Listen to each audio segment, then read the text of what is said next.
Hi everybody, Debbie here with Garden Style. So today I am going to be cleaning out the perennial beds, and you lucky folks get to watch me work. How does that sound?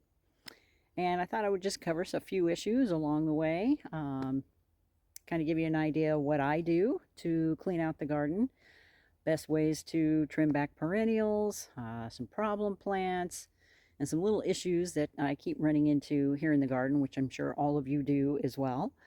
But man, what a beautiful day today. It's supposed to hit 70 and it's going to get warm. The bed I'm working in is in the full-on sun, and it's usually one of my high heat beds or dry hot beds, whatever you want to call them, during the summertime. And that's usually where I put some of my hardiest perennials that can handle the heat.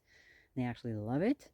So hopefully you'll enjoy this next little ride for the next few minutes watching me slave in the yard. So here we go.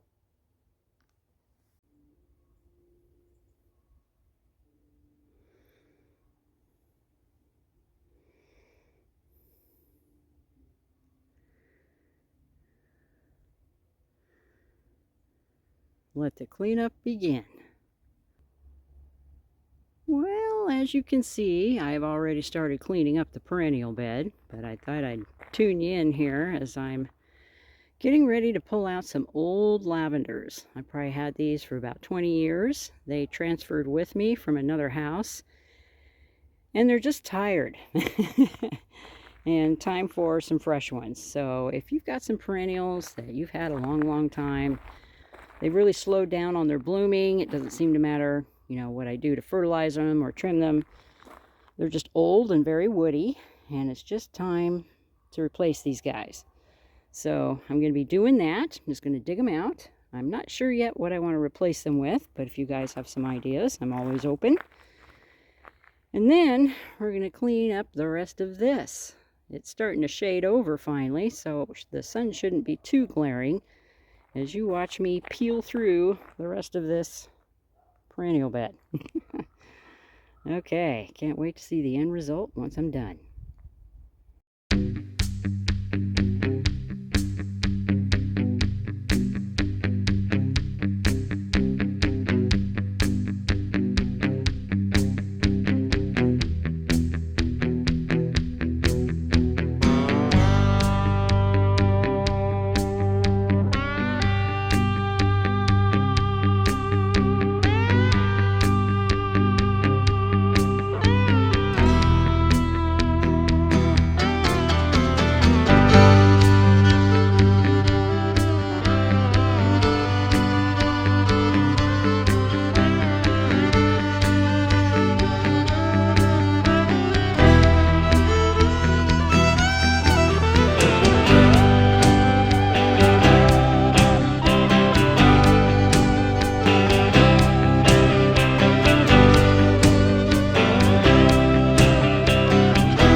Okay, so I thought I would show you what I am doing with my geums. You can see that there's some long stalks on here, but there's also some beautiful new green growth already. So all you got to do is just go in there and just trim out all the yucky leaves and the old stems and just leave the really pretty stuff behind. If I can do this and hold the phone at the same time. So like this. And you just keep trimming them out.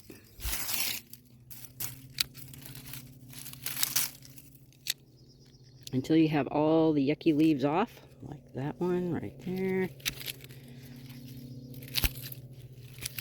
So the perennials took somewhat of a beating, but I tell you what, they started greening up like right away as soon as we stopped freezing at night. And especially now that we have 60-degree weather, well, 70 today. It's actually quite warm out here today. But as you can see, they start to really clean up. And I love geums. They probably get, 4-foot flower stalks on them.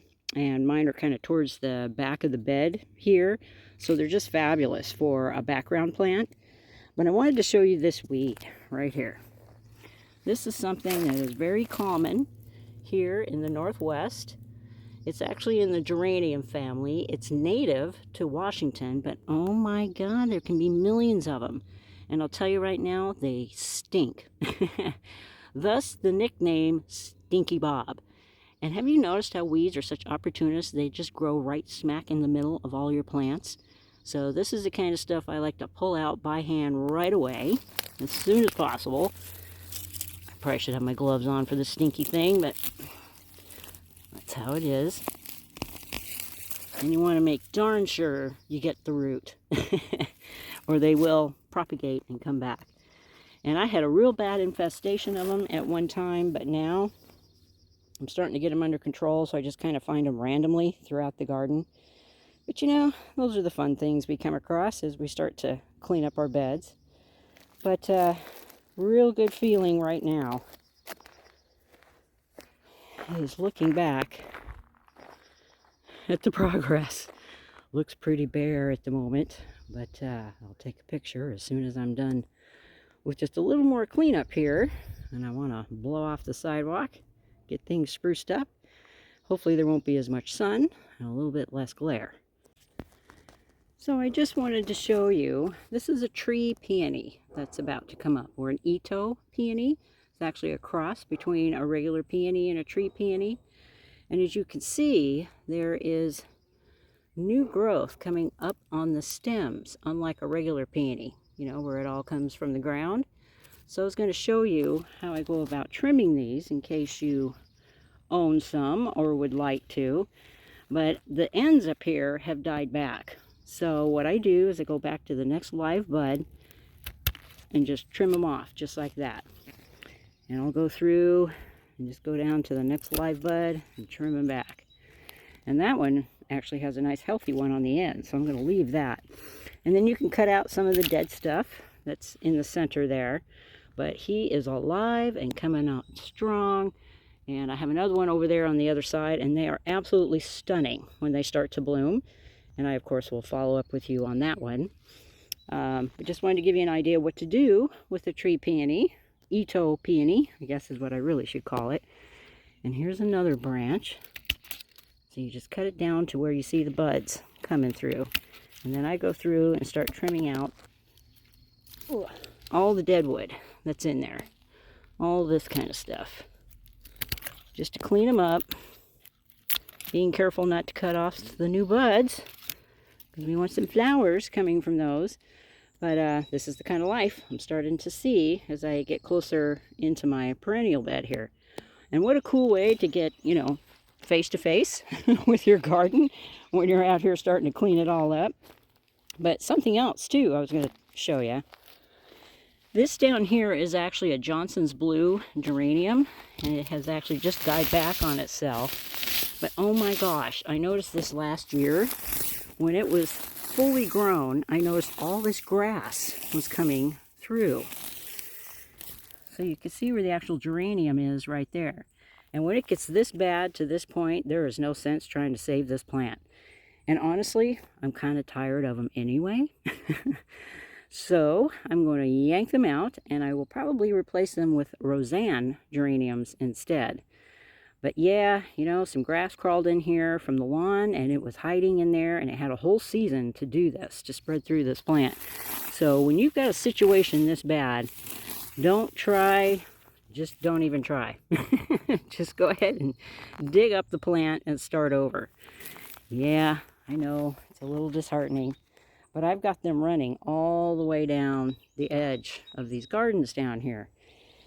And after a while, you just got to say, okay, I'm tired of dealing with it. It's got to come out. So that's what I'm going to do today. I'm going to dig a few of these out. And my first thought is to replace them with some Roseanne geraniums. However, I'm also thinking about putting in a low-growing mounding shrub in the front here, just to give it a little more structure during the wintertime. Haven't quite decided yet. Of course, I'm always open to suggestions if you guys have any. But these are some of the things that I'll definitely be covering with you as we go through the spring, going into summer. Ay, ay, ay. There's still a whole lot more to do. But my gosh, the worst is cleaned up, and that's that area up there. And trust me, my gardens are not put together with any kind of rhyme or reason, especially in the corner that you're looking at right there. That's more of a test garden than anything, and I am constantly testing out new plants in that area. So, you know, things are kind of random, but it's sure pretty when it's all in bloom. It looks like the Sahara Desert right now, but trust me, any of you who've seen some of my videos from the past, you know how full and lush this becomes within about 6 weeks. And that's all it's going to take, especially with weather like this. It won't take any time at all for this stuff to fill in. All right, you guys. Little follow up there for the cleanup in the perennial beds. Well, now that the sun's gone down, it's a little easier to show you what I've done so far. And oh my goodness, what a difference. You see bare earth again, which can be a little disheartening sometimes here during the month of March. But I always keep in mind that what green I am seeing here will soon look like small shrubs. And lots of clumps of perennials will start showing up. But yeah, here we go. All nice and clean. It's just, what a wonderful feeling to see it cleaned up again. And lots of things coming up. Things like catmint and yarrows. And I can't wait to bring you guys back out here in the next 6 weeks or so that you can kind of see how everything is fluffed out. So, barberry's got a haircut today. Can already tell we're going to have a bumper crop of blueberries because I see lots of blooms. But there you go. That's my day's work today. And a whole lot more to do the rest of this week when I get a chance. Yep. All right, you guys. Get out there. Get your hands dirty. And we'll talk soon. Bye for now.